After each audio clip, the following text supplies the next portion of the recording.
الحمد لله نحمده ونستعينه ونستغفره ونؤمن به ونتوكل عليه ونعوذ بالله من شرور أنفسنا ومن سيئات أعمالنا من يهده الله فلا مضل له ومن يضلل فلا هادي له وأشهد أن لا إله إلا الله وحده لا شريك له وأشهد أن محمدا عبده ورسوله فإن خير الحديث كتاب الله وخير الهدي هدي محمد صلى الله عليه وسلم وشر الأمور محدثاتها وكل محدثة بدعة وكل بدعة ضلالة وكل ضلالة في النار. أعوذ بالله من الشيطان الرجيم. بسم الله الرحمن الرحيم. إنا فتحنا لك فتحا مبينا. وقال تعالى في نفس السورة: لقد رضي الله عن المؤمنين إذ يبايعونك تحت الشجرة فعلم ما في قلوبهم فأنزل السكينة عليهم وأثابهم فتحا قريبا. محترم حاضرین، یہ ذی قعدہ کا مہینہ جاری ہے. اسی مہینے میں سن 6 ہجری میں یعنی ہجرت کے 6 سال جناب محمد رسول اللہ صلی اللہ علیہ وسلم نے اپنے 1400 یا 1500 اصحاب کرام رضی اللہ عنہم کے ساتھ عمرے کی غرض سے مدینہ سے مکہ کی طرف سفر کیا. یہ جس سفر کے نتیجے میں حدیبیہ کے مقام پر صلح مکہ والوں کے درمیان اور مسلمانوں کے درمیان صلح قرار پائی، جسے صلح حدیبیہ کے نام سے جانا جاتا ہے. اللہ تبارک و تعالیٰ نے اس واقعے کے پس منظر میں ایک پوری مکمل سورہ نازل فرمائی. اس تناظر میں آپ جان سکتے ہیں کہ سیرت طیبہ نبی کریم صلی اللہ علیہ وسلم کی زندگی کے معاملات اور قرآن ساتھ ساتھ چلتے ہیں. اور اس واقعے میں اور سورہ فتح میں اگر آپ غور کریں تو ہماری زندگی کے لیے، مختلف زندگی کے نشیب و فراز کے لیے بہت سارے درس و عبرت ہیں. ایمانیات کے بہت سارے پہلو اور اسباق ہیں. نبی کریم صلی اللہ علیہ وسلم کا مقام، آپ کی زندگی کے مختلف پہلو، صحابہ کرام کے نبی کریم صلی اللہ علیہ وسلم اسلام کے تعلق سے جذبات، محبت، فدائیت کا جذبہ، اللہ تبارک و تعالیٰ کی طرف سے رضامندی اور قبولیت کا سرٹیفکیٹ، اور ایسے زندگی کے نشیب و فراز میں غیر مسلموں سے تعلق قائم کرنے، زندگی کے معاملات میں کس مصلحت کو اور کب کیسے کس چیز کو ترجیح دی جائے، ایسے دروس و اسباق بھرے پڑے ہیں. خطبہ جمعہ کے مختصر سے وقت میں واقعے کا بہت ہی اختصار کے ساتھ تذکرہ کروں گا اور اس کے کچھ اسباق کا بہت زیادہ نہیں، اور چاہوں گا کہ امید کروں گا کہ آپ حضرات یا جو بھی جہاں تک آواز پہنچے اس سیرت طیبہ کے اس واقعے کو تدبر اور غور و فکر کے ساتھ ضرور مطالعہ کریں گے، اس پر اچھی طریقے سے نظر ڈالیں گے. سورہ فتح کو بھی پڑھیے اس کے ترجمے اور تفسیر کے ساتھ، اور صلح حدیبیہ کے واقعے کو خاص طور سے اس بنیاد پر کہ موجودہ حالات میں مسلمانوں کو جو مختلف قسم کے مسائل اور پریشانیاں لاحق ہیں، دوسری قوموں سے تعلقات کے سلسلے میں ہمارے یہاں بحث و نقاش چھڑا رہتا ہے. صلح حدیبیہ کے واقعے میں ہمیں اس سلسلے میں کافی کچھ روشنی اور ہدایت ملے گی. ہوا یہ کہ نبی کریم صلی اللہ علیہ وسلم نے یہ غزوہ احزاب 5 ہجری میں ہوا تھا. اس کے بعد کچھ سرائے وغیرہ ہوئے جس میں تھوڑی مقابلہ نہیں، اور غزوہ احزاب میں جہاں ساری قومیں مشرک اور منافق یہودی قومیں سب مل کر مسلمانوں کو ختم کرنے آئی تھی، اللہ تبارک و تعالیٰ نے انہیں خائب، ناکام اور شکست کے ساتھ واپس لوٹایا.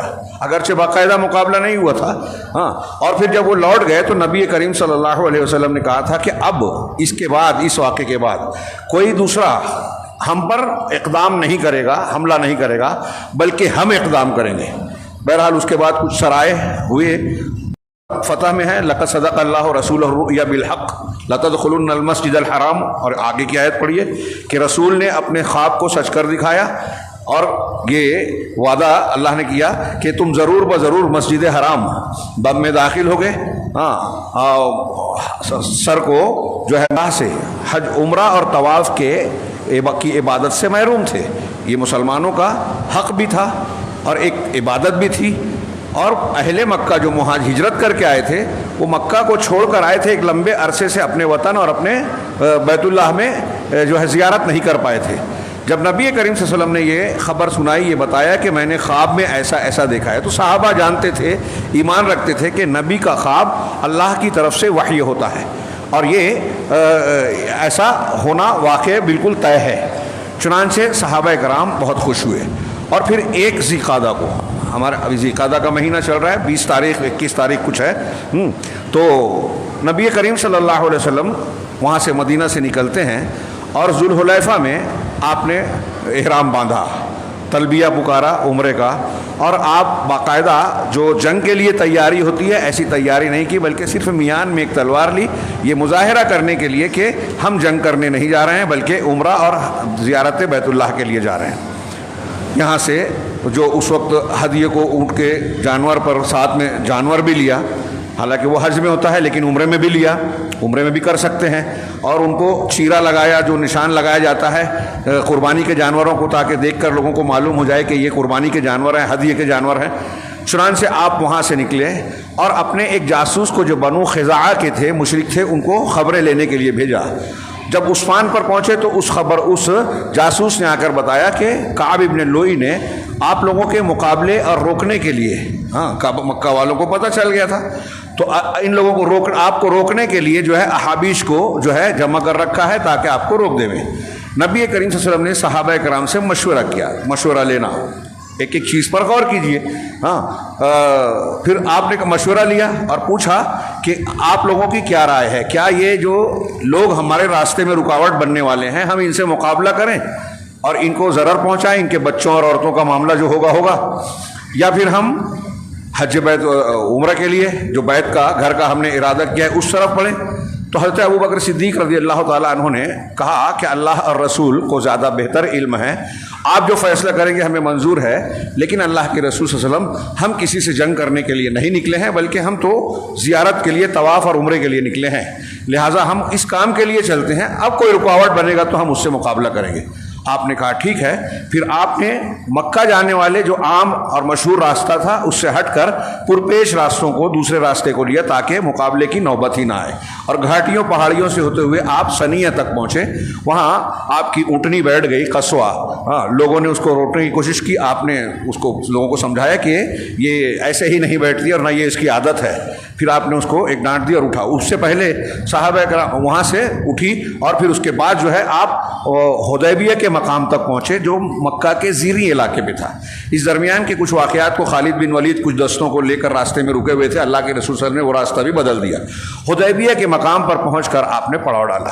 اس سے پہلے ایک واقعہ ہوا کہ جہاں پڑاؤ ڈالا تھا وہاں ایک گڑھے میں تھوڑا سا پانی تھا، صحابہ نے اس کو لیا، پانی تقریباً ختم ہو گیا.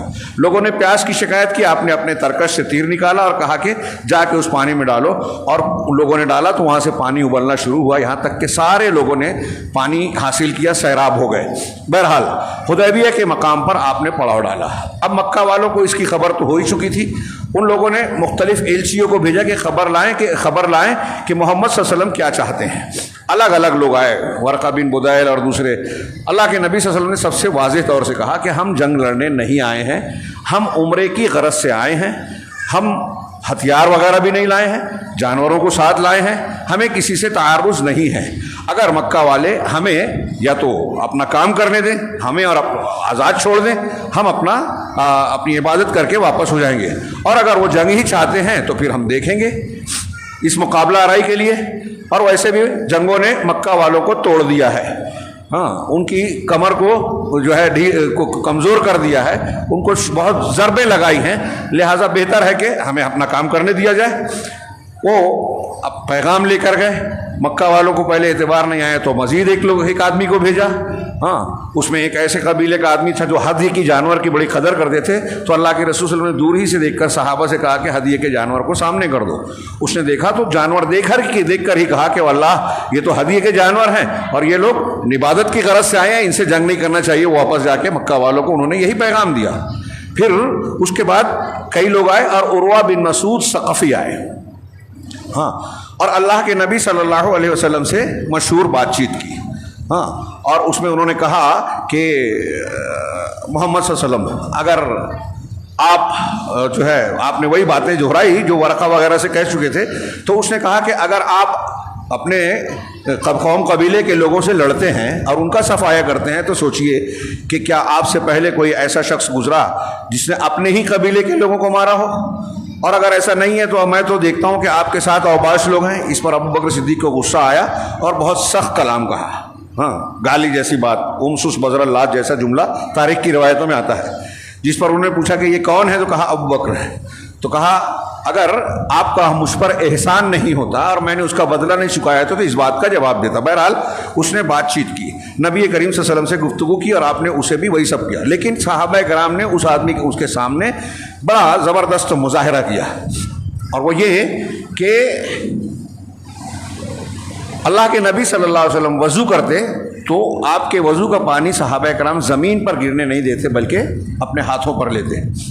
آپ کوئی حکم دیتے خاموشی سے سنتے اس کو پورا کرتے. ویسے بھی یہ صحابہ کرام اللہ کے نبی صلی اللہ علیہ وسلم کے ساتھ یہی معاملہ کرتے تھے، انتہائی ادب و احترام عزت کے ساتھ آپ کی باتوں پر جو ہے بالکل لبیک کہتے ہوئے فوراً اسے جو ہے اس کی تعمیل کرتے تھے.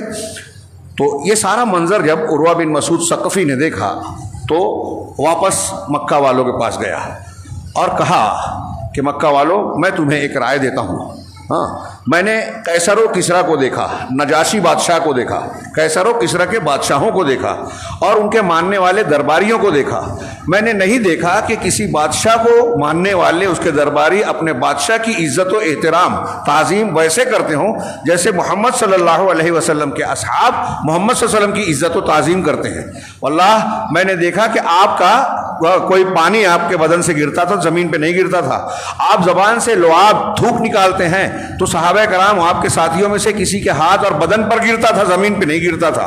اور کوئی حکم جب آپ بات کہتے تھے تو وہ سر جھکا کے سب ادب و احترام سے سنتے ہیں اور آپ کی بات کی فوراً تعمیل کرتے ہیں. لہٰذا بہتر ہے کہ میرے حساب سے ان سے صلح کر لیں اور ان سے جنگ اور تعارض نہ کریں.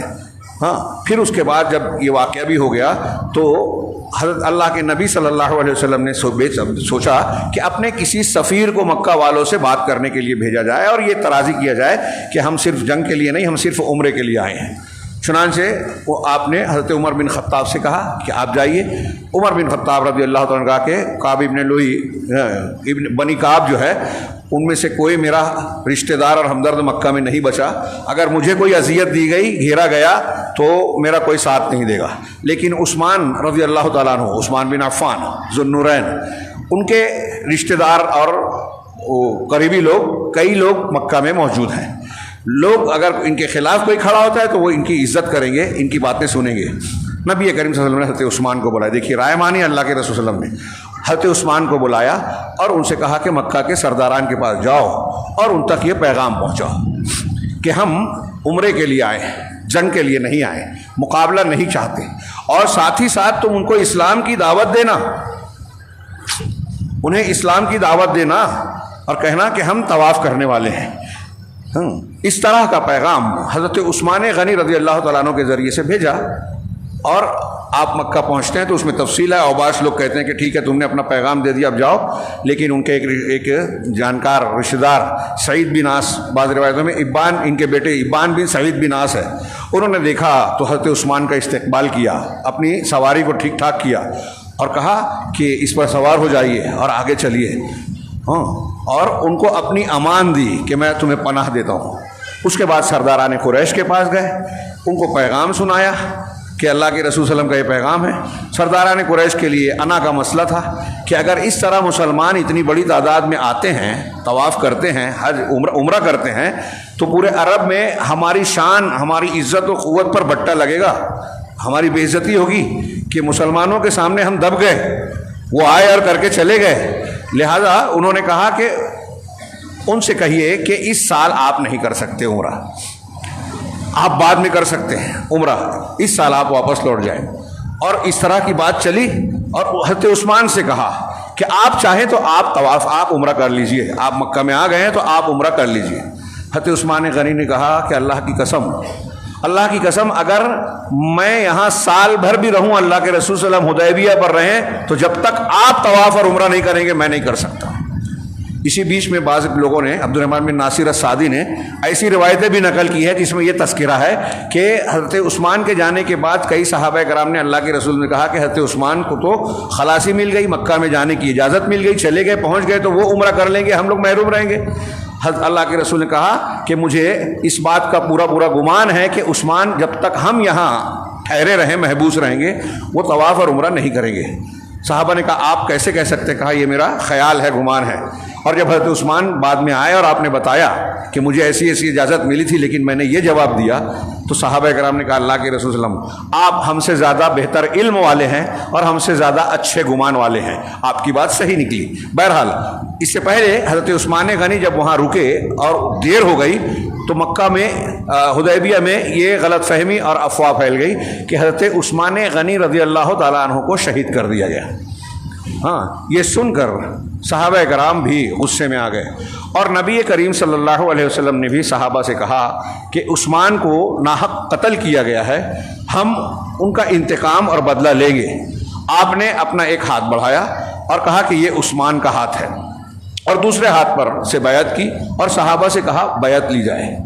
حضرت عمر بن خطاب رضی اللہ تعالیٰ عنہ آپ کا ایک ہاتھ پکڑے ہوئے تھے، اور حضرت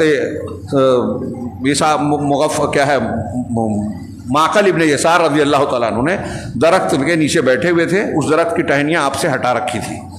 اسی درخت کے نیچے تمام صحابہ کرام جو آئے تھے جتنے تھے، ایک جد بن قیس منافق تھا، اس کے علاوہ تمام صحابہ کرام نے بیعت کی، اور اس میں سے کئی لوگوں نے موت پر بیعت کی۔ ابو سنان نے سب سے پہلے کیا رضی اللہ تعالیٰ عنہ، اور سلمہ بن اکوع رضی اللہ تعالیٰ عنہ نے شروع میں بھی کیا، درمیان میں بھی کیا، آخر میں بھی کیا، 3 مرتبہ بیعت کی موت پر۔ ہتھیار نہیں لائے تھے، نہتے تھے، لیکن اللہ کے رسول صلی اللہ علیہ وسلم نے بیعت کے لیے کہا تو جان کی بازی لگا دینے کے لیے بیعت کی قسم کھائی کہ ہم عثمان کے قتل کا بدلہ لیں گے، مقابلہ کریں گے۔ اللہ کے نبی صلی اللہ علیہ وسلم کے صحابہ 1400-1500 جو صحابہ تھے درخت کے نیچے جو یہ بیعت کر رہے تھے، اللہ تعالیٰ نے سورہ فتح میں اس کا بھی ذکر کیا، لقد رضی اللہ عن المؤمنین اذ یبایعونک تحت الشجرہ۔ یقیناً اللہ راضی ہوا ان مومنین سے جو درخت کے نیچے آپ کے ہاتھ پر بیعت کر رہے تھے، یبایعونک تحت الشجرہ، درخت کے نیچے بیعت کر رہے تھے۔ فعلم ما فی قلوبہم، ان کے دلوں میں جو کچھ تھا اللہ نے اس کو جان لیا، اچھی طرح جانتا تھا، یعنی وہ سچے ہیں، اخلاص نیت رکھتے ہیں، صدق اور وفا ان کے اندر ہے۔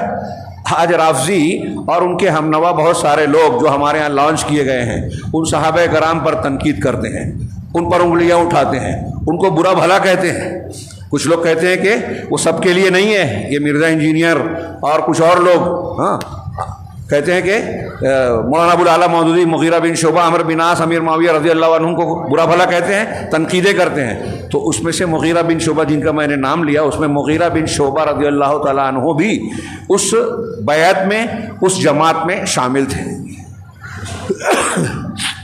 لہذا اللہ تبارک و تعالیٰ نے کہا کہ اللہ ان سے راضی ہوا، لیکن رافضی راضی نہیں ہے، مولانا مودودی صاحب خوش نہیں ہیں، اور ہمارے یہاں بہت سارے اور بھی لوگ ہیں، مرزا علی انجینئر، ان کو جتنے ماننے والے ہیں کسی بھی حیثیت سے مانتے ہیں وہ بھی اس کے موافق ہے، بدعتی ہیں۔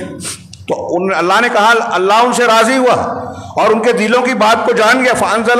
فانزل علیہم کیا ہے، فانزل سکینت علیہم، ان پر ان کے دلوں میں سکینت، اطمینان ڈال دیا ان کے اوپر، اور ایک دوسری فتح کو بطور ثواب بدلے کے ان کو عطا کیا۔ خیبر کی فتح ہوئی کچھ ہی دنوں بعد، اور بہت کچھ اس میں مسلمانوں کو حاصل ہوا۔ بہرحال اللہ تبارک و تعالیٰ نے یہ جو کہا، رسول اللہ صلی اللہ علیہ وسلم کا فرمان بھی ثابت ہے، صحیح حدیثوں میں ہے کہ لا يدخل النار احد بایع تحت الشجرہ ممن بایع تحت الشجرہ، دونوں الفاظ ہیں، اور لا يدخل النار من شہد بدرا والحدیبیہ، یہ دو الگ الگ روایتیں ہیں کہ وہ لوگ جو بدر میں شریک رہے اور جو حدیبیہ میں شامل رہے وہ جہنم میں نہیں جائیں، لا يدخل النار، جہنم میں نہیں جائیں گے۔ اور ایک روایت یہ جو ہے کہ جو لوگ، جن لوگوں نے درخت کے نیچے بیعت کی، ان میں سے ایک بھی، احد ان کہا، ایک بھی جہنم میں نہیں جائے گا۔ اب اس میں مغیرہ بن شعبہ بھی ہیں اور 1400 صحابہ کرام، ان سب کے بارے میں اللہ تبارک و تعالیٰ نے کہا کہ یہ جنت میں جہنم میں نہیں جائیں گے۔ اور اللہ نے قرآن میں کہا کہ اللہ ان سے راضی ہوا، اور اس کے آگے بھی ان کی تعریف کی ہے۔ وہ جو آخر کی آیتیں ہیں، محمد رسول اللہ والذین آمنوا معہ اشداء علی الکفار رحماء بینہم تراہم رکعا سجدا یبتغون فضلا من اللہ، پورا ترجمہ اور تشریح کا موقع نہیں ہے۔ اس میں بتایا کہ مسلمانوں کی ظاہری حالت کیا ہے، انہوں دیکھو گے تو رکوع اور سجدہ کرتے ہیں، ظاہر میں عبادت کرتے ہیں، اور یبتغون فضلا من اللہ و رضوانہ، اللہ کا فضل اور رضوان چاہتے ہیں۔ اور اس سے سب سے پہلے کہا اشداء علی الکفار رحماء بینہم، کفار پر سخت ہیں، آپس میں نرم ہیں۔ آج ہمارے مسلمان مرزا انجینئر کو، رافضیوں کو سن کر مسلمانوں کو برا بھلا کہہ رہے ہیں، توحید والوں کو برا کہہ رہے ہیں، رافضیوں کو اچھا بول رہے ہیں، صحابہ پر تنقید کرتے ہیں، خامنہئی اور خمینی کو اچھا بول رہے ہیں، جو صحابہ کے دشمن ہیں، قرآن کو نہیں مانتے۔ یہ خامنہئی جو مر گیا بھی، یہ بولتا تھا کہ حج جو ہے سیاسی اجتماع ہے، دینی عبادت نہیں ہے، اور اس کی اور بھی بہت ساری بکواس شریعت کے خلاف ہے، ہم اس کی تعریف کر رہے ہیں۔ یہ میں ہوائی بات نہیں کہہ رہا ہوں، ثبوت موجود ہیں، آج کی دنیا میں کوئی یہ چیزیں مشکل نہیں ہے معلوم کرنا۔ بہرحال اللہ تبارک و تعالیٰ نے ان سب سے رضامندی کا اعلان کیا، اللہ کے رسول صلی اللہ علیہ وسلم نے بشارت سنائی کہ ان میں سے کوئی جہنم میں نہیں جائے گا۔ جب مسلمانوں نے یہ بیعت کی، اس درمیان ایک واقعہ اور پیش آیا تھا کہ 80 یا کچھ اور لوگ مکہ کے جو ہے وہ انہوں نے رات کے اندھیرے میں حملہ کرنے کی کوشش کی، اور جو صحابہ کرام محافظت نگرانی کر رہے تھے انہوں نے گرفتار کیا۔ اس کا بھی تذکرہ قرآن میں کیا، اللہ تعالیٰ نے ان کے ہاتھ کو تم سے ان کو بچا لیا، روک لیا، ان کو سب کو پکڑ لیا، لیکن مسلمانوں نے چھوڑ دیا۔ پھر یہ واقعہ پیش آیا، مکہ والوں کو جب پتہ چلا کہ ایسا ایسا ہوا ہے تو ان کے دل میں خوف اور ڈر پیدا ہوا کہ جنگ ہو سکتی ہے۔ اگرچہ مسلمان جنگ کی تیاری سے نہیں آئے ہیں، لیکن جان کی بازی لگانے پہ راضی ہو گئے ہیں۔ تب انہوں نے سہیل بن عمرو کو بھیجا کہ جا کے محمد صلی اللہ علیہ وسلم سے صلح کی باتیں کریں۔ چنانچہ سہیل آئے، آپ نے دور سے ہی دیکھ کر سہیل کے نام سے فال لیا۔ فال خیر جائز ہے، لیکن یہ عقیدے کی بنیاد پر نہیں ہے۔ عقیدہ اگر ہو تو ناجائز ہے شگون لینا۔ بہرحال اللہ کے نبی صلی اللہ علیہ وسلم نے کہا کہ یہ سہیل آ رہے ہیں، انشاءاللہ سہل معاملہ ہوگا، یعنی آسان ہوگا۔ وہ آئے اور انہوں نے گفتگو کی۔ اس سے پہلے جو عروہ جب آئے تھے تو اللہ کے نبی صلی اللہ علیہ وسلم سے بات کرتے ہوئے بار بار اپنا ہاتھ رسول اللہ علیہ وسلم کی داڑھی کی طرف بڑھاتے تھے، روایتوں میں کہ بار مرتبہ داڑھی پکڑ بھی لی۔ تو آپ کے سر کے پاس مغیرہ بن شعبہ رضی اللہ عنہ، جن سے کچھ لوگ ناراض ہیں، وہ کھڑے تھے، ہاتھ میں تلوار تھی، وہ تلوار کے دستے سے اس کا ہاتھ مارتے اور کہتے تھے اپنا ہاتھ رسول اللہ صلی اللہ علیہ وسلم سے دور رکھو، ورنہ تمہارے پاس تمہارا ہاتھ لوٹ نہیں پائے گا۔ چہرے پر جو ہے خود لگی ہوئی تھی، تو اس نے پوچھا دوسری تیسری مرتبہ کہ کون ہے؟ کہا مغیرہ، ان کے بھتیجے ہی تھے۔ تو کہا کہ تمہاری وجہ سے میں پریشان رہا، ان سے کچھ قتل ہوا تھا، قتل کرنے کے بعد مال لے کے حضرت مغیرہ بن شعبہ مدینہ چلے گئے اور مسلمان ہوئے تھے۔ تو اللہ کے رسول نے کہا تھا تمہارا اسلام میں قبول کرتا ہوں، لیکن تمہارے اس عمل سے بری ہوں۔ تو وہ کفر کی حالت میں بہرحال کیا گیا تھا، تو انہوں نے اسی کا حوالہ دیا کہ میں تمہاری وجہ سے دوڑ دھوپ کرتا رہا۔ احسان وہ جو بھی تھا احسان تھا، رشتہ داری تھی، لیکن اللہ کے رسول صلی اللہ علیہ وسلم کے ساتھ بدتمیزی برداشت نہیں تھی صحابہ کرام کو۔ بہرحال اللہ کے نبی صلی اللہ علیہ وسلم کے پاس جب سہیل آئے تو انہوں نے جو بات چیت کی، صلح کی پیشکش کی، اور یہ کہا کہ آپ اس سال تو عمرہ نہیں کر سکتے، آئندہ سال آئیے گا، اور پھر صلح کی دفعات کے لیے پیشکش کی۔ آپ صلح کے لیے راضی ہو گئے۔ میں بہت اختصار سے کام لے رہا ہوں۔ اور پھر صلح کی دفعات لکھے جانے کے لیے طے کیا گیا کہ لکھا جائے۔ تو آپ نے پہلے کہا بسم اللہ الرحمن الرحیم لکھا جائے، تو اس نے کہا کہ یہ رحمان ہم نہیں جانتے کیا ہے، الرحمن الرحیم۔ دیکھیے اللہ کے ناموں کا انکار مسلمانوں کے کئی فرقے کرتے ہیں، آج بھی ہیں۔ تو آپ نے کہا ٹھیک ہے۔ اس نے کہا بسمک اللہم لکھو، تو آپ نے کہا ٹھیک ہے بسمک اللہم لکھو۔ اس سے کوئی فرق نہیں پڑتا کہ اس نے ایک نام کا انکار کیا، اصل اللہ کا نام تو مان رہا ہے۔ بہرحال چنانچہ پھر آگے تھا کہ من محمد ابن عبداللہ من محمد رسول اللہ۔ تو سہیل نے کہا کہ اگر ہم آپ کو اللہ کا رسول مانتے تو آپ سے جنگ کیوں کرتے، آپ کو کیوں روکتے؟ تو میں یہ نہیں لکھوں گا۔ اللہ کے رسول نے حضرت علی سے کہا کہ رسول اللہ کاٹ دو۔ حضرت علی نے کہا میں نہیں کاٹ سکتا۔ آپ نے پوچھا کہاں ہے؟ آپ نے اپنے ہاتھ سے کاٹا اور کہا محمد ابن عبداللہ، محمد بن عبداللہ کی طرف سے، اور مکہ والوں کا پھر ذکر کیا۔ اور پھر اس میں کم و بیش 10 بنود دفعات لکھی گئی. اس میں ایک یہ کہ اس سال نہیں آپ آئندہ سال کریں گے، ایک یہ کہ 10 سال تک مسلمانوں اور مکہ والوں کے بیچ میں جنگ نہیں ہوگی، ایک یہ تھی کہ جو لوگ اس معاہدے کے تحت مسلمانوں کے ساتھ جو قبیلے جڑنا چاہتے ہیں جڑ سکتے ہیں، جو مکہ والوں کے ساتھ جڑنا چاہتے ہیں جڑ سکتے ہیں. تو بعد میں بنو خزاعہ جو پرانے حلیف بنو ہاشم کے تھے وہ اللہ کے رسولوں کے ساتھ جڑے، مشرک قبیلہ مسلمانوں سے حلیف بن گیا. آج ہمارے یہاں لوگ فتویٰ دینے لگیں گے ارے ان سے تعلق ہے. بہرحال مشرک قبیلہ بنا بنو کنانہ مکہ والوں کے ساتھ تھے، بعد میں انہی کے اندر جنگ ہوئی اور یہ عہد و پیمان مکہ والوں کی طرف سے ٹوٹا جب انہوں نے معاہدے کے خلاف بنو کنانہ کا ساتھ دے کے بنو خزاعہ کے لوگوں پر حملہ کیا. بعد کی بات ہے. تو اللہ کے نبی یہ تھا، اور اس میں جو ایک شرط تھی کہ ایک تو اس سال نہ کرنے والا جو صحابہ کرام کو گوارا نہیں تھی، دوسرے یہ تھی کہ اگر کوئی شخص مسلمانوں میں سے مرتد ہو کر اسلام کو چھوڑ کر ہمارے دین پر آتا ہے اور مکہ واپس لوٹتا ہے تو ہم اسے اپنے یہاں رکھیں گے، نہیں لوٹائیں گے. اور اگر کوئی ہمارا آدمی مشرک کافر مکہ والا مسلمان ہو کر مسلمانوں کے پاس جاتا ہے تو اس کو مسلمانوں کو واپس کرنا ہوگا. یہ جب شرط آئی تو نبی کریم صلی اللہ علیہ وسلم نے اسے بھی منظور کر لیا. اس پر کئی مسلمان جو ہے بڑے غضبناک، خاص طور سے حضرت عمر کو یہ بالکل پسند نہیں آئی، اور بہت سارے صحابہ تھے کہ یہ تو دب کر معاملہ کرنا ہوا. بہرحال اس پر تھوڑا جذبز ہوئے، اور جو شرائط طے ہوئی تھی اس میں ابھی لکھا ہی جا رہا تھا، باقاعدہ دستخط اور وہ طے شدہ معاملہ نہیں ہوا کہ اسی بیچ اسی سہیل کے بیٹے ابو جندل زنجیروں میں جکڑے ہوئے گھسٹ کر آ کے اپنے آپ کو مسلمانوں کے سامنے ڈال دیا. یہ مکہ والوں کی قید سے بھاگ کر آئے تھے اور پیچھے پیچھے لوگ آئے تھے. تو سہیل جو ان کے باپ تھے اس نے رسول اللہ صلی اللہ علیہ وسلم سے کہا کہ یہ پہلا معاملہ ہے جو میں ان کے بارے میں آپ سے کرنا چاہتا ہوں کہ آپ کو اس صلح کے مطابق اسے لوٹانا ہوگا.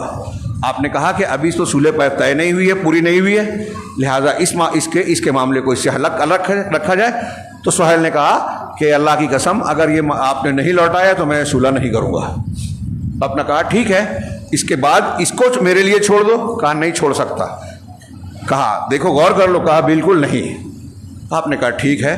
سہیل کو ابو جندل کو آپ نے تسلی دی کہ تم جو ہے صبر کرو، اللہ تبارک و تعالیٰ عنقریب کشادگی دے گا. حضرت عثمان کو جو بھیجا تھا تو ان کو بھی یہ پیغام دیا تھا کہ وہاں جو چھپے تھوڑے موڑے کمزور مسلمان مرد اور عورتیں ہیں ان کو بھی تم پہنچ کر یہ خوشخبری دے دینا کہ عنقریب اللہ تبارک و تعالیٰ تمہیں قوت دینے والا ہے، غلبہ دینے والا ہے، مکہ میں مسلمانوں کی فتح ہوگی اور غلبہ ہو جائے گا. تو بہرحال اللہ کے رسول نے ابو جندل کو تسلی دی، اور پھر سہیل نے ان کا کرتا پکڑ کے کالر پکڑ کے انہیں مشرکین کی طرف کیا. لوگ انہیں لے جا رہے تھے، کھینچ کے لے جا رہے تھے. حضرت عمر اچھل کر ابو جندل کے بغل میں آ گئے. وہ چیختے رہے کہ مسلمانوں کیا مجھے مشرکین کی طرف لوٹا دیے جائے گا؟ اگر میں ان کے پاس پھر سے چلا گیا تو وہ مجھے میرے دین کے سلسلے میں فتنے میں ڈال دیں گے. مسلمانوں کو برداشت نہیں ہوا، لیکن حضرت عمر بغل میں آئے اور کہا کہ ابو جندل تم فکر مت کرو، ہم مسلمان ہیں، یہ مشرک ہیں، ان کے خون گندے ہیں، کتے کا خون ہے. حضرت عمر ساتھ چلتے ہوئے یہ بات کہہ رہے تھے. بعد میں وہ کہتے تھے کہ میں دراصل ان کے ساتھ اس لیے چل رہا تھا کہ اپنی تلوار آگے بڑھا رہا تھا، ابھی صلح مکمل نہیں ہوئی تھی. میں چاہتا تھا کہ ابو جندل، ہم نہیں کر سکتے تھے، ابو جندل میری تلوار لے کے اپنے باپ کا کام تمام کر دیں، لیکن اپنے باپ کے سلسلے میں انہوں نے بخل سے کام لیا. بہرحال یہ معاہدہ طے ہو گیا. اس میں ظاہر میں دکھنے والی بات جو تھی کہ مسلمان یا اللہ کے نبی صلی اللہ علیہ وسلم دب کر رہے ہیں، ایسا لگتا تھا. لیکن اگر غور کیجئے ان بنود پر، ان پر غور کیجئے، یہ جو جس میں یہ ہے کہ مسلمان کوئی ہو کر آتا ہے تو ہم لے لیں گے، واپس نہیں لوٹائیں گے، آپ کو لوٹانا ہوگا. اور کوئی مسلمان مرتد ہو کر آتا ہے تو ہم نہیں لوٹائیں گے.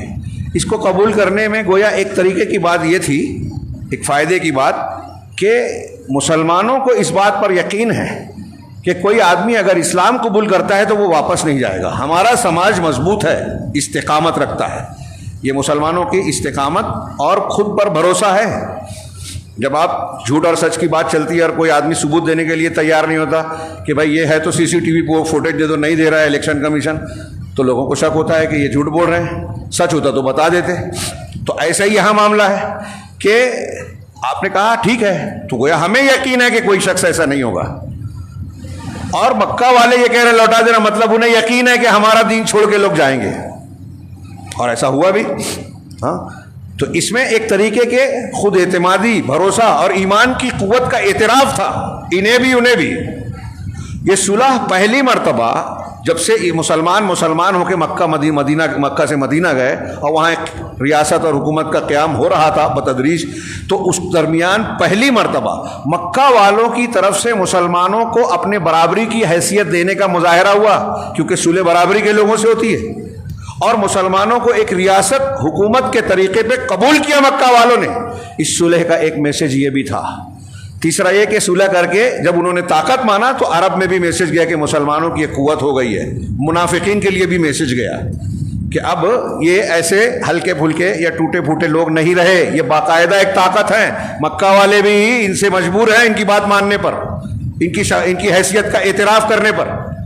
اسی طریقے سے یہ صلح، اس صلح کا سب سے اہم فائدہ جو ہوا وہ یہ کہ مسلمانوں کے لیے اب ادھر سے جو مسلسل ہجرت کرنے کے بعد سے خطرہ رہتا تھا کہ ان کی طرف سے کوئی چال، سازش یا حملہ ہوگا، اس سے تحفظ حاصل ہو گیا، امن میں آ گئے مسلمان۔ اور اس امن کے بعد کیا ہوا؟ دعوت و تبلیغ کا دروازہ کھلا، دعوت و تبلیغ کا دروازہ کھلا۔ اور اندازہ لگائیے کہ اللہ کے نبی صلی اللہ علیہ وسلم کے اب تک کے دور اور دعوت و تبلیغ کے بعد جتنے لوگ مسلمان ہوئے تھے، جتنے لوگ مسلمان ہوئے تھے، صرف صلح ہونے کے بعد 1 سال 2 سال میں اس سے کہیں زیادہ بلکہ دگنا مسلمان ہو گئے 1 سال کے بعد، اور 2 سال کے بعد تو فتح مکہ ہو گیا۔ اسی لیے صلح حدیبیہ فتح مکہ کا مقدمہ بھی بنا، یعنی یہ تمہید تھی فتح مکہ کی، اسی کی بنیاد پر مکہ فتح ہوا۔ اور اس کے بعد جب امن ہو گیا تو مسلمانوں نے مکہ والوں کو، مشرکین کو چھوڑ کر اب دوسرے قبیلوں کی طرف رخ کیا اور بڑی تیزی سے دعوت و تبلیغ کا کام کیا۔ اللہ کے نبی صلی اللہ علیہ وسلم نے اسی پیریڈ میں شاہان عالم کو، دنیا کے بڑے بڑے بادشاہوں اور حاکموں کو اسلام کی دعوت کے خطوط لکھے۔ غور کیجئے کہ جنگ مسلمانوں کے لیے زیادہ فائدہ مند ہے یا امن کی وہ حالت جس میں دعوت و تبلیغ کو انجام دے سکیں۔ میرا اشارہ غور سے، موقع نہیں ہے، میں مسائل مستنبط نہیں کر رہا ہوں ابھی۔ اس میں ایک مسئلہ یہ ہے کہ آج کے ماحول میں دیکھیے کہ جہاں ہم دعوت و تبلیغ کر سکتے ہیں وہ نہیں کر رہے ہیں، اور ہمارے کچھ نوجوان جو اسلام کے تعلق سے غیرت، حساسیت کا اور جذباتیت کا مظاہرہ کرتے ہیں، وہ لڑنے بھیڑنے کی بات کرتے ہیں۔ لڑنے بھیڑنے کی ضرورت اس وقت پڑتی ہے جب دعوت و تبلیغ کا راستہ بند ہو۔ دعوت و تبلیغ کے ذریعے سے آپ دلوں پر قبضہ کیجئے۔ جب آپ کسی کو دعوت دے کر اپنا ہمنوا بنا لیں گے تو آپ کا ساتھ دے گا، جانثار بنے گا، آپ سے محبت کرنے والا ہو جائے گا، نفرت کرنے والا نہیں رہے گا۔ ہندوستان جیسے ماحول میں غور کیجئے، اس پر میں نے تھوڑا سا کہا ہے، تفصیلی غور کیجئے تو اللہ کے نبی صلی اللہ علیہ وسلم کو یہ صلح جو ہے ہر اعتبار سے مسلمانوں کے لیے انتہائی مفید ثابت ہوئی۔ اسی لیے بعد میں، اگرچہ اس وقت صحابہ کرام کو تھوڑا دل میں کبیدگی کچھ کو تھی اور قرآن کی سورہ بعد میں نازل ہوئی واپسی میں، لیکن بعد میں صحابہ کرام کہتے تھے اپنے دوسرے مسلمانوں سے، بعد کے لوگوں سے، کہ تم فتح مکہ کو فتح کہتے ہو اور ہم صلح حدیبیہ کو فتح کہتے ہیں، کیونکہ اصلی غلبہ، اصلی فتح صلح حدیبیہ ہے، اور فتح مکہ کا بیج اور بنیاد بھی یہی تھی، اور اس سے پہلے ہجرت سب سے پہلے اہم تھی۔ تو بہرحال اس واقعے کے بعد جب صلح ہو گئی تو اللہ کے نبی صلی اللہ علیہ وسلم نے گویا صحابہ کرام سے یہ جو باتیں کہی، جو مرد آئے تھے ابو جندل کو تو لوٹانا پڑا، کچھ عورتیں آئیں، عورتوں کی جماعت آئی، وہ اسلام قبول کر کے ان کے گھر والوں نے کہا کہ صلح کے مطابق آپ ہمیں لوٹائیے، تو اللہ کے رسول نے کہا انہیں نہیں لوٹا سکتا، کیونکہ صلح کی دفعات میں جو الفاظ استعمال کیے گئے تھے کہ اگر ہم میں سے کوئی مرد، کوئی آدمی، رجلن کا لفظ تھا، مسلمان ہو کر آئے گا تو تم کو لوٹانا ہوگا، تو کہا کہ اس میں مردوں کا ذکر ہے، عورتوں کا ذکر نہیں ہے، اس لیے ان کو نہیں لوٹا سکتے۔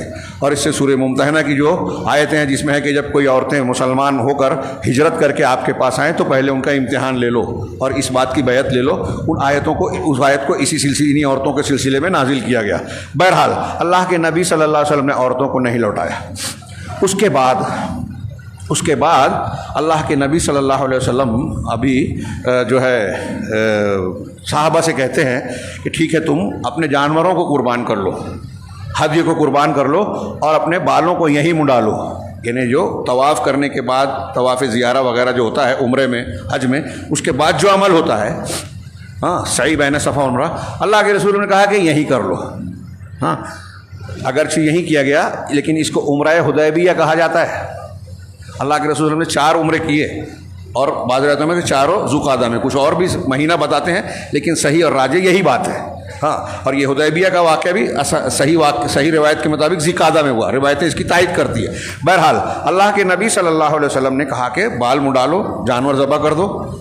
تو صحابہ کرام نے سنا ہی نہیں، خاموش بیٹھے رہے. آپ نے 3 مرتبہ یہ بات کہی، کسی نے عمل نہیں کیا. پھر آپ حضرت ام سلمہ کے پاس گئے. اس سفر میں ازواج مطہرات میں سے آپ کے ساتھ ام سلمہ تھی. آپ ہر سفر میں قرآن دازی کر کے امہات المومنین میں سے ایک کو لیتے تھے. آپ نے ام سلمہ رضی اللہ تعالیٰ عنہ سے کہا کہ میں نے صحابہ سے یہ کہا، تو انہوں نے کوئی رد عمل نہیں کیا. تو حضرت ام سلمہ نے کہا کہ اللہ کے رسول وہ غمزدہ ہیں، کیا آپ چاہتے ہیں کہ صحابہ ایسا کرے؟ کہا ہاں.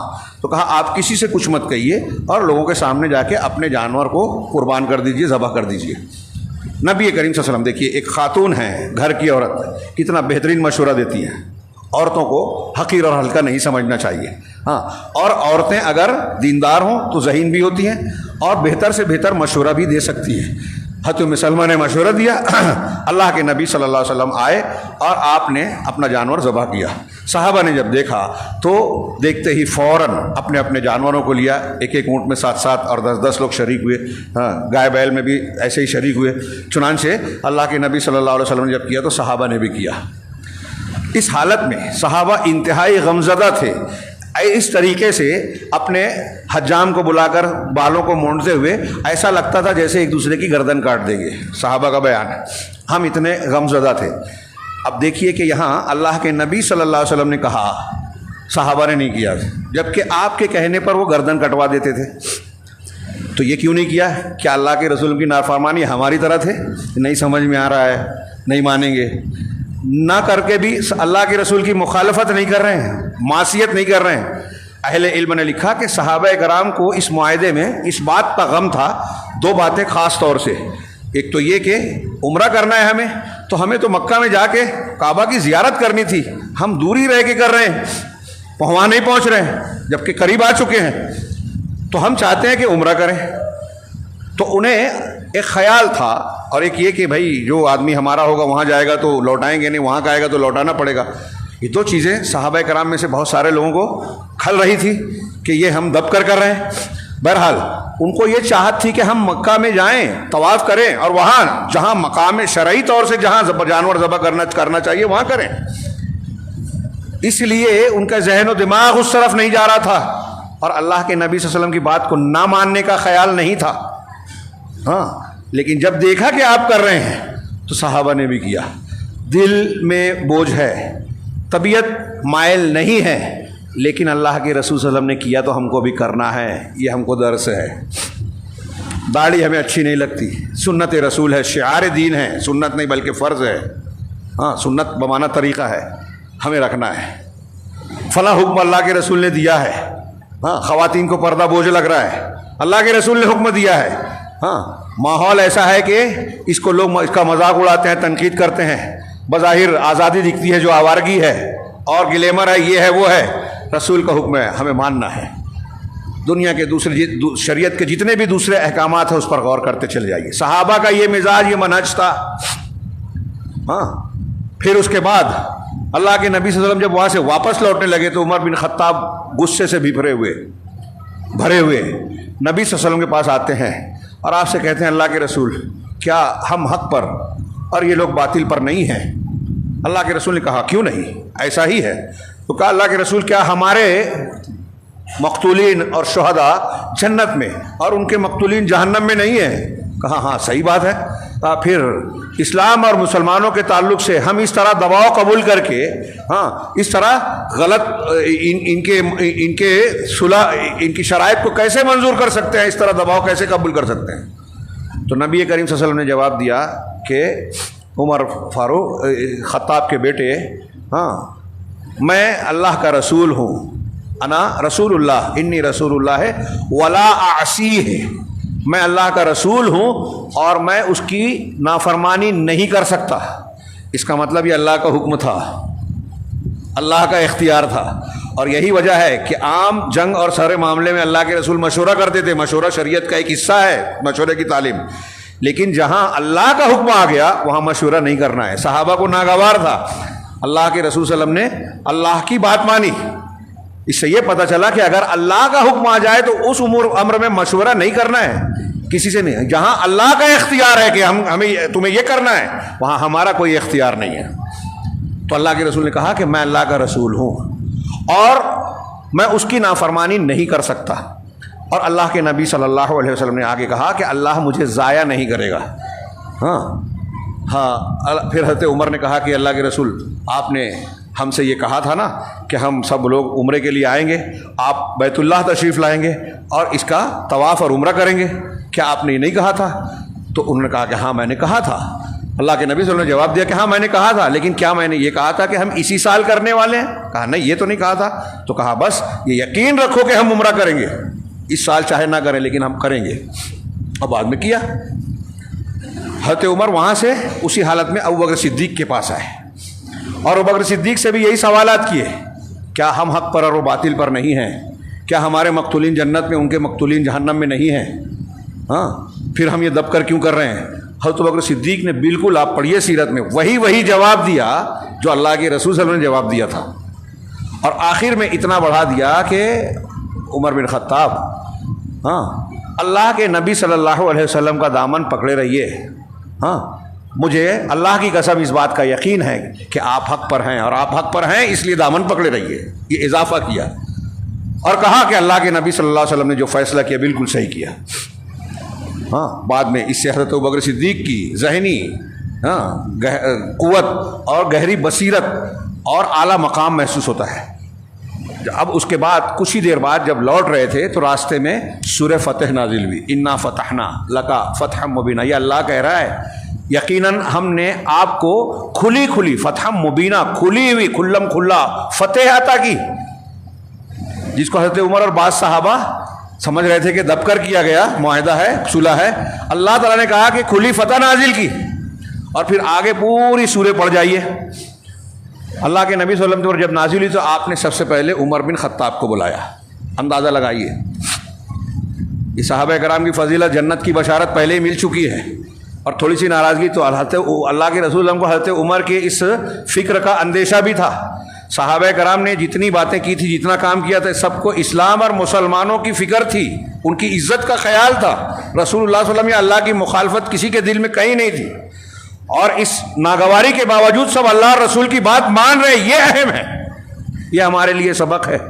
ہم کو کوئی چیز ناگوار لگتی ہے, مسجد چھوڑ دیتے ہیں, جماعت چھوڑ دیتے ہیں, کام چھوڑ دیتے ہیں, دین کا کام نہیں کریں گے. ہاں تو دین کا کام آپ نہیں کریں گے تو اللہ کا اور اس کے دین کا کچھ نقصان ہوگا, آپ کا نقصان ہوگا. آپ اپنے آپ کو محروم بنا رہے ہیں, آپ بتا رہے ہیں کہ آپ بدقسمت ہیں, اللہ نے آپ کو موقع نہیں دیا ہے. جس کو موقع دیا ہے وہ خوش قسمت ہے, اللہ نے اس کو چن لیا ہے. صحابہ کرام اعلیٰ ترین ایمان والے تھے, اللہ ان سے راضی ہوا, یوں ہی راضی نہیں ہوا. بہرحال حضرت عمر بن خطاب کو بلایا, پوری سورہ پڑھی, اور سورہ سننے کے بعد عمر فاروق کہتے ہیں کہ اللہ کے رسول کیا یہ فتح مبین ہے؟ کہا ہاں. حضرت عمر کہتے ہیں کہ اب مجھے اطمینان ہو گیا, اللہ کا کلام بھی آ گیا تو اب مجھے بالکل اطمینان ہو گیا. اور پھر عمر فاروق کہتے ہیں کہ میں نے اس دن جو بات کی تھی, جو رد عمل ظاہر کیا تھا, اس پر مجھ کو بے حد افسوس تھا, انتہائی افسوس تھا, میں نادم تھا, اور اپنے آپ کو گنہگار محسوس کرتے ہوئے میں نے بہت ساری نیکیاں کی, صدقہ و خیرات کیا, روزے رکھے, ہاں نیکیاں کی, اللہ سے توبہ کی, اتنا کیا کہ مجھے اب امید ہے کہ اللہ کی طرف سے مجھے خیر ملے گا. اللہ کے نبی صلی اللہ علیہ وسلم لوٹے. پھر اس واقعے کے بعد, صلح کے بعد, جو ابو بصیر بھاگ کر گئے, 2 لوگ لانے گئے, ان کا جو واقعہ ہوا, وہ لوٹے, راستے میں ایک کی تلوار لے کے ایک کو مارا اور ایک بھاگا. پھر اب آپ وہاں پہنچے, اللہ کے رسول نے کہا کہ تم فتنے میں ڈالو گے, تو وہ سمجھ گئے کہ آپ پھر لوٹا دیں گے, تو جا کے ساحل کے پاس پڑاؤ ڈالے. پھر مکہ کے جو لوگ جاتے گئے ان کے ساتھ ہوتے گئے, تجارتی قافلوں کو جانے نہیں دیتے تھے, تو مکہ والوں نے بعد میں خود ہی کہا کہ یہ معاہدے کی شرط ختم کر کے آپ اپنے پاس ان کو بلا لیجیے. اور پھر اور واقعات ہوئے, فتح خیبر ہوئی وغیرہ وغیرہ, جو مسلمان ہوئے. اس پورے تناظر میں جو دروس اور عبر ہیں ان کے لیے موقع نہیں ہے. میں نے بیچ میں 2-4 باتیں بیان کی. اس میں صحابہ کرام کا مقام, جنت کی بشارت, ان کی فدائیت, ان کا شوق شہادت, اللہ اور اس کے رسول سے محبت، دل کے نہ چاہتے ہوئے بھی اللہ اور اس کے رسول کی بات کے سامنے سر جھکا دینا، اور سب سے اہم جو موجودہ حالات میں ایک پہلو رکھتا ہے کہ اللہ کے نبی صلی اللہ علیہ وسلم کی سیرت کے تعلق سے اللہ تبارک و تعالیٰ کی نگرانی کے ساتھ یہ غور کرنے کی بات ہے کہ جب آج کے ماحول میں کچھ ایسے واقعات ہوتے ہیں کہ مسلمان کے اندر جو جوش ہوتا ہے، جذبہ ہوتا ہے، اس کی بنیاد پر وہ یہ سمجھتا ہے کہ مسلمانوں کی عزت اس میں ہے، حملہ کر دو، بدلہ لے لو، ایسا کر دو، ایسا کر دو۔ وہاں بھی صحابہ کرام کا جوش جذبہ یہ کہہ رہا تھا کہ مکہ والوں کے سامنے دبنا نہیں ہے، لیکن اللہ اور اس کے رسول نے جو فیصلہ کیا وہ کیا تھا کہ صلح کی جائے۔ ہاں، اس سال عمرہ نہ کرو، آئندہ سال ٹھیک ہے، مکہ والے کہہ رہے ہیں مان لیا جائے۔ تو اس میں بظاہر مسلمان دب رہے تھے۔ آج بھی کئی ایسے مواقع ہو سکتے ہیں کہ ایسا لگتا ہو کہ مسلمان دب رہا ہے۔ کئی مقامات پر ہوا، ہمارے ہاں مسجد توڑ دی گئی، بابری مسجد، مسلمانوں نے جو کوشش کرنی تھی کی نہیں کر سکے، آج ہم خاموش ہیں۔ اب یہاں تو خاموش ہیں، لیکن ایران میں، فلسطین میں، سعودی عرب میں اور فلاں فلاں جگہ کیا ہوتا ہے ہمیں حالات معلوم بھی نہیں ہے۔ سچی جھوٹی کہانیاں، واقعات اور باتیں آتی ہیں، اور خبروں کی بنیاد پر ہم اپنا موقف تیار کر لیتے ہیں۔ یہاں دیکھیے صحابہ کرام کی بات سمجھ میں آ رہی ہے، مطلب جو چیز تھی بظاہر انہیں جو خوبی نظر آ رہی ہے، حقیقت میں وہ خوبی نہیں تھی۔ ان سے صلح کر لینا اسلام اور مسلمانوں کے لیے خیر تھا۔ تو ایک چیز جس میں اللہ کے نبی صحابہ کرام کو، ایک مسلمانوں کی ایک بڑی تعداد جس کو سمجھ رہی تھی کہ ہمارے جذبے اور ہماری خواہش کے خلاف یہ ہو رہا ہے اور اس میں ہماری بے عزتی ہے بظاہر، حقیقت میں وہ اسلام اور مسلمانوں کے لیے خیر تھا، اور یہ اللہ جانتا تھا، رسول اللہ صلی اللہ علیہ وسلم نے یہ فیصلہ کیا۔ ایسے ہی اگر آج کچھ ایسے مسائل آتے ہیں تو ہر کوئی ہمارے یہاں سوشل میڈیا پہ مشورہ دینے لگتا ہے حکومت کے لوگوں کو، بادشاہوں کو، علماء کو، مولویوں کو، اور اس کے حساب سے اگر بات نہیں کی جاتی تو علماء کو تنقید کرنے لگتا ہے، ارے یہ بزدل ہیں، ان کو حالات معلوم نہیں ہیں، یہ ایسے ہیں اور یہ ویسے ہیں، جبکہ انہیں یہ نہیں پتہ ہوتا کہ شرعی مصلحت اور دنیاوی مصلحت ان میں سے کون سی چیز زیادہ اہم ہے، کس چیز میں دور اندیشی ہے، کس چیز میں اسلام اور مسلمانوں کے لیے فائدے کا پہلو ہے۔ یہ وہ لوگ سمجھتے ہیں جو ارباب حل و عقد ہیں، جو معاملات کو باریکی سے جانتے ہیں، حالات سے واقفیت رکھتے ہیں۔ غور کیجئے، یہ جو میں بتا رہا ہوں صلح حدیبیہ میں بعض صحابہ کرام سے کو بھی کوئی ایک طرح سے برا لگا، لیکن مخالفت نہیں کی، جماعت سے الگ نہیں ہوئے۔ اللہ کے نبی صلی اللہ علیہ وسلم، اللہ یا بڑے لوگوں پر، ابو بکر صدیق پر ابو بکر صدیق نے بھی وہی جواب دیا نا جو اللہ کے رسول نے دیا۔ حضرت عمر نے ان کو برا نہیں کہا، دل میں کبیدگی تھی کہ ہم دب رہے ہیں، اور بعد میں جب قرآن بھی آ گیا تو اور اطمینان ہو گیا، اللہ کے رسول کا فیصلہ قبول کیا۔ آج ہمارے یہاں یہی جذبہ نہیں ہے، اور ایسا لگتا ہے ہوگا بھی نہیں، کیونکہ ماننے کے لیے کوئی تیاری نہیں ہے۔ ہر ایک شخص اپنے آپ پر بھروسہ کرتا ہے، اپنی سمجھ پر نازا ہے، مجھے جو سمجھ رہے وہی صحیح ہے۔ لہٰذا علماء ایک بات کہہ رہے ہیں، جماعت کہہ رہے ہیں، نہیں ماننے کو تیار ہے۔ ایک آدمی بدعتی ہے، رافضی ہے، مسلمانوں کا، صحابہ کا دشمن ہے اندر سے، اس کی تقریر آپ کو اچھی لگتی ہے، آپ کے جذبے کے مطابق آپ کو لگتی ہے کہ ہمیں انتقام لینا چاہیے، وہ یہ بات کہہ رہا ہے، جذباتی باتیں کر رہا ہے، تو آپ علماء کی نہیں مانتے، اہل توحید کی دشمنی کرتے ہیں، صحابہ کو پر تنقید کرنے والوں کی موافقت کرتے ہیں، آپ بدعتیوں کے ساتھ بدعتی بنتے ہیں۔ یہ آپ سے مراد وہ سارے لوگ ہیں جو آج اس طرح کا فساد پھیلائے ہوئے ہیں، جو دین، مسلمانوں کی خیر کا، دعوت و نشر و اشاعت کا کام نہیں کرتے، نہیں کر سکتے، جن کو سمجھ نہیں ہے کہ مسلمانوں کے لیے فائدے نقصان کی بات کیا ہے، جو علم اور گہرائی سے محروم ہے، وہ آج مسلمانوں کے معاملات میں بولتے ہیں، سوشل میڈیا پہ فیصلہ کن باتیں کہتے ہیں۔ ہاں، یہ روائے بزا کا بولنا ہے جو حدیث میں قیامت کی نشانیوں میں سے کہ مسلمانوں کے معاملات میں عام لوگ بات کریں گے، روائے بزا کا لفظ ہے حدیث میں، ہاں، کہ ہر چلتا پھرتا سوجھ بوجھ نہیں ہے، جاہل ہے، مغفل ہے، علم نہیں رکھتا، وہ علماء، حکام اور بڑے لوگوں کے خلاف اپنی رائے پیش کرے گا، لوگوں سے بولے گا یہ ہونا چاہیے، یہ ماننا چاہیے۔ اسی سے جوڑ کر، ہاں، اس کو انہوں نے بڑے بہترین اور تفصیل سے لکھا ہے، میں نے بہت شارٹ میں بیان کیا۔ اس کے علاوہ دوسرا پہلو یہ کہ اگر کہیں ہمیں کوئی چیز نظر آ رہا ہے کہ یہ اللہ کا اختیار کیا ہوا ہے، یہ ہمارے سمجھ میں آتا ہے، اسی سے جوڑ کے دیکھیے، تو ہمیشہ اللہ کی اور رسول کی اختیار کی ہوئی چیز کو ترجیح دینا چاہیے۔ اس کے مقابلے میں ہماری عقل، ہمارا استنباط، ہمارا غور و فکر اور دنیاوی مصلحت کا لحاظ کرنا شرعی مصلحت کے مقابلے میں یہ انسان کو نقصان دے سکتا ہے۔ اب یہاں اسی صلح کے معاملے میں دیکھیے، جو صحابہ کرام سمجھ رہے تھے کہ مسلمان دب رہے ہیں اور اس طریقے سے مشرکین کی شرطوں کو قبول نہیں کرنا چاہیے، ہاں جو ایسا سمجھ رہے تھے، اگر صحابہ کرام اس طبقے اور ان کے اس رجحان کی بنیاد پر معاملہ ہوتا تو صلح ہوتی کیا؟ صلح حدیبیہ نہیں ہوتی، اور نتیجے کے طور پر وہ سارے نتائج سامنے نہیں آتے جو صلح حدیبیہ کی شکل کے ہونے کے بعد آئے، جس سے مسلمانوں کی آنکھیں ٹھنڈی ہوئی، اسلام اور مسلمانوں کو قوت ملی، ترقی ملی۔ مکہ فتح ہوا 2 سال کے بعد ہی، ہاں اس مکہ میں جہاں یہ لوگ بیٹھ کر فیصلہ کر رہے ہیں کہ آپ اس سال نہیں آئیں گے، اس مکہ میں جہاں 6 سال پہلے، حدیبیہ سے 6 سال پہلے اللہ کے رسول صلی اللہ علیہ وسلم اور حضرت ابوبکر صدیق کے لیے اعلان کیا گیا کہ جو ان میں سے ایک ان کو زندہ یا مردہ لائے گا تو ایک ایک کے بدلے میں 100 اونٹ انعام دیا جائے گا۔ اللہ کے رسول ہم کو قتل کرنے کی کوشش کر رہے ہیں، جو اسی مکہ میں 2 سال کے بعد، حدیبیہ کے 2 سال کے بعد اللہ کے رسول فاتحانہ داخل ہو رہے ہیں، اور یہ جو اعلان کرنے والے تھے رسول اللہ صلی اللہ علیہ وسلم کے سامنے جو ہے مجرمین کی طرح کھڑے ہیں، آپ اشارہ کر دیں تو گردن کٹ جائے۔ آپ نے معافی دی، الگ بات ہے، کچھ لوگوں کو، چند لوگوں کو، 9 لوگوں کو جو ہے سزا سنائی کہ ان کو جہاں ملے، کعبہ میں بھی ملے تو مار دو، کیونکہ وہ جنگی مجرم ہیں، انہوں نے بہت کچھ شرارتیں کی تھی۔ تو خیر یہاں غور کیجئے کہ صحابہ کرام کا اگر اختیار جو لوگ ناگوار سمجھ رہے تھے وہ چلتا تو یہ صلح نہیں ہوتی۔ اللہ کا فیصلہ ہوا، اور یہی وہ بات بھی آ گئی کہ مشورہ مشروع ہے۔ آپ نے اس پورے واقعے میں کئی جگہ، حدیبیہ کے پورے سفر میں کئی جگہ مشورہ کیا صحابہ سے، یہاں مشورہ نہیں کیا، بلکہ حضرت عمر کہہ رہے ہیں تو کہا میں اللہ کا رسول ہوں اور اس کی نافرمانی نہیں کروں گا، یعنی یہ اللہ کا اختیار ہے، اللہ کا فیصلہ ہے جو میں نے اختیار کیا، اور جب اللہ کا فیصلہ ہے تو نبی نہیں ہٹ سکتا اور مسلمان بھی نہیں ہٹ سکتے، نہیں ہٹنا چاہیے۔ تو اللہ تبارک و تعالیٰ کے مطابق، فیصلے کے مطابق اگر ہم چلیں گے، یہ سبق لیجئے، دھیان سے غور کیجئے، پھر سے جا کے پڑھیے گا، خطبہ جمعہ میں بہت کم بات ہو پاتی ہے۔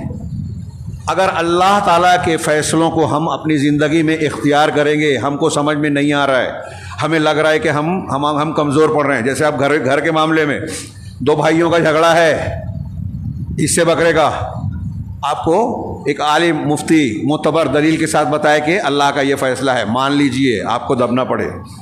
آپ کو گالی دی تھی آپ کے بھائی نے، صحیح میں نقصان پہنچایا تھا، آپ اس سے ناراض ہیں، حقیقت میں نقصان پہنچایا، ہاں آپ کا قطع تعلق ہے اس سے، اللہ اور رسول کہہ رہے ہیں کہ جو آپ سے کٹے آپ اس سے جڑو، آپ اس کو معاف کر دو، خذ العفو، معافی کو اختیار کرو، وامر بالعرف۔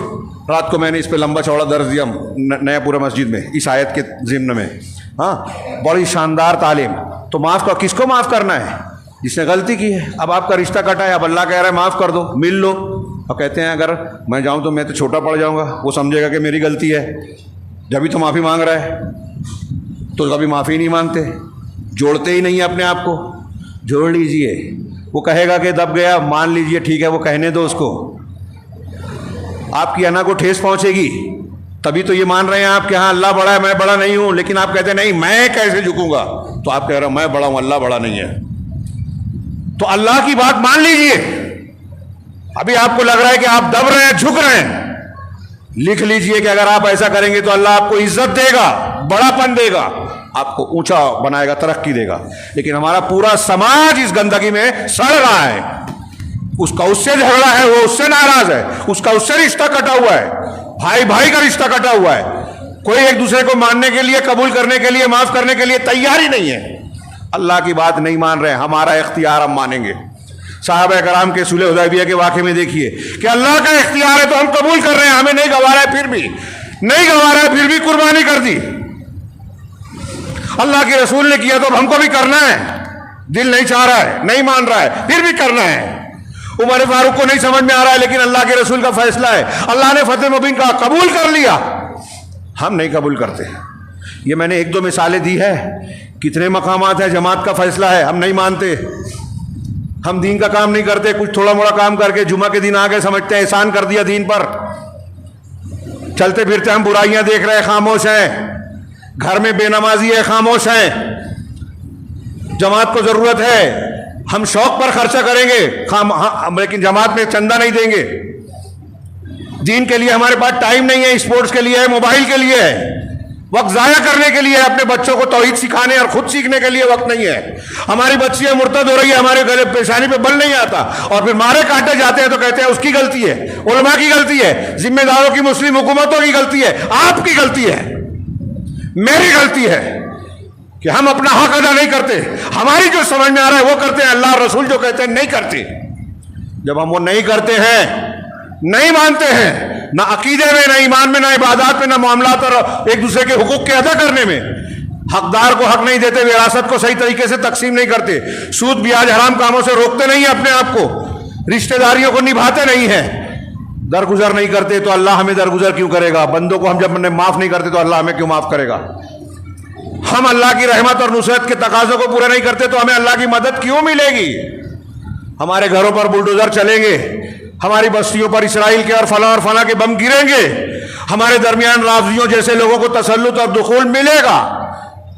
اہل سنت کو چھوڑ کر لوگ بدعتیوں کا ساتھ دیں گے، اور بدعتیوں کو طاقت ملے گی تو مسلمانوں کی اینٹ سے اینٹ بجائیں گے، اسلام بدلیں گے، اہل سنت کو ماریں گے۔ ہمارے یہاں کتنی جہالت ہے۔ علماء سلف کہتے تھے ایک نہیں 10 20 ملیں گے، بلکہ 50 کہ یہود و نصارہ سے زیادہ خطرناک بدعتی ہیں، اور روافض اس میں انتہائی شدید ہیں مسلمانوں کے خلاف۔ آج ہم لوگ کہتے ہیں، ہمارے یہاں مولوی اور علماء اور خاص لوگ کہتے ہیں کہ وہ لا الہ الا اللہ تو کہتے ہیں نا، وہ مسلمان تو ہے نا؟ نہیں ہے، میں کفر کا فتویٰ نہیں دے رہا ہوں، وہ اس طرح کے مسلمان نہیں ہے جس کی بنیاد پر ولا اور برا اختیار کی جائے۔ بدعتی کا راستہ بدل دینے کی تعلیم ہے، اس کی بات نہ سننے کی تعلیم ہے۔ ہمارے سلف کہتے تھے کہ ان کو اس طرح مجبور کرو راستہ، اس کے جنازے میں شریک نہ ہو، اس کا ساتھ مت دو۔ اگر آپ کسی بدعتی کی تعظیم کرتے ہیں تو آپ اسلام کو گرانے میں مددگار بن رہے ہیں۔ فضیل ابن عیاض کہتے ہیں اگر کسی بدعتی کو اپنی لڑکی دے رہے ہیں تو آپ اپنی بچی کے ساتھ دشمنی کر رہے ہیں، یہ فضیل بن عیاض کہتے ہیں۔ ایسے بہت سے اقوال ہیں۔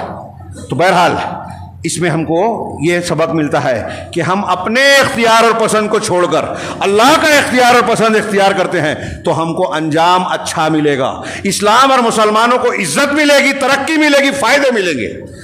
لیکن کون اسلام اور مسلمانوں کا فائدہ دیکھتا ہے؟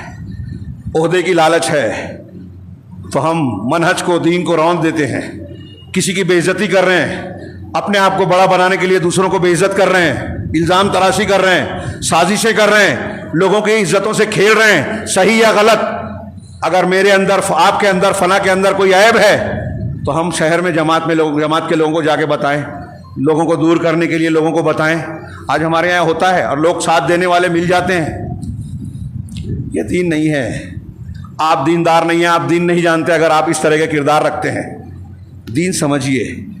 یہ جو حدیبیہ کا واقعہ ہے، سیرت طیبہ کا ایک روشن باب ہے۔ کاش وقت ہوتا، بہت زیادہ ہو گیا، میں معافی چاہتا ہوں، تو میں یہیں ختم کرتا ہوں۔ حالانکہ ایک دو بات بہت اہم تھی، اس میں جو دوسرے دروس ہیں انشاءاللہ پھر کبھی باتیں ہوگی، اور میں امید کرتا ہوں کہ اس کا مطالعہ کریں گے۔ لیکن بنیادی طور سے اس میں یہ معلوم ہوتا ہے کہ اللہ اور اس کے رسول صلی اللہ علیہ وسلم کی اطاعت، اتباع، اور آپ کی باتوں کو اپنی چاہت، اپنی عقل، اپنی رائے کے مقابلے میں مان لینا ہماری دنیا کا بھی فائدہ پہنچانے والا ہے اور آخرت کا بھی۔ صحابہ کرام کا یہی مزاج تھا۔ اللہ تبارک و تعالیٰ سے دعا ہے کہ وہ ہمیں دین کی صحیح تعلیمات کو سمجھنے اور اس پر عمل کرنے کی توفیق عطا فرمائے، اور اس کی برکت سے دنیا اور آخرت میں کامیابی سے نوازے۔ اقول قولی ھذا واستغفر اللہ لکم صلی اللہ نبینا محمد۔ بارک اللہ لنا ولکم فی القرآن المجید ونفعنا وإياکم بآیات و ذکر الحکیم انہ تعالی جواد کریم رب حلیم۔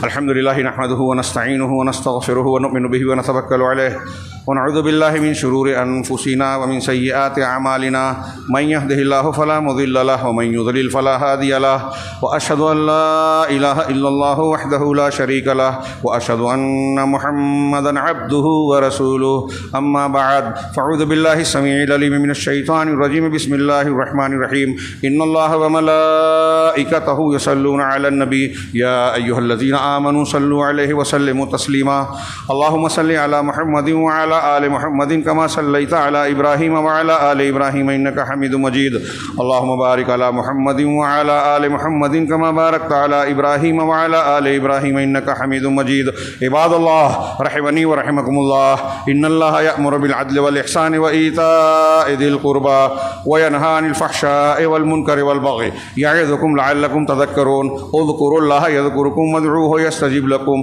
ولذکر اللہ تعالی اعلی وجل واکبر.